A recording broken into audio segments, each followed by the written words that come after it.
Hello' বন্ধু বান্ধৱীসকল, আজি সন্ধিয়া টাইমত মানুহজন আৰু মই অকণমান ৰাধাকৃষ্ণ মন্দিৰলৈ গ'লোঁ। আমাৰ কঠীয়াতলিৰে এইটো ৰাধাকৃষ্ণ মন্দিৰ। চাওকচোন কিমান ধুনীয়া মন্দিৰটো। আজি বোলো এটা সেৱা কৰি লওঁ মন্দিৰ ভাগত। মানুহজন আৰু মই দুইজনে আহিলোঁ।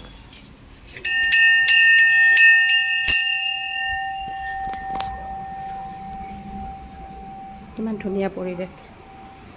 মন্দিৰখনত আহিলে মনটো কিবা এটা ভাল লাগি যায়। চাওক কিমান ধুনীয়া পৰিৱেশ মন্দিৰ ভাগৰ। আপোনালোকক দেখুৱাইছোঁ অকণমান দেই। ৰাধে ৰাধে। ৰাধাকৃষ্ণ। এইপিনে শিৱ এভাগ ৰাখি থৈ দিছে, এইপিনে ৰাধাকৃষ্ণ আৰু এইপিনে জয় বজৰংবলী হনুমান বাবা।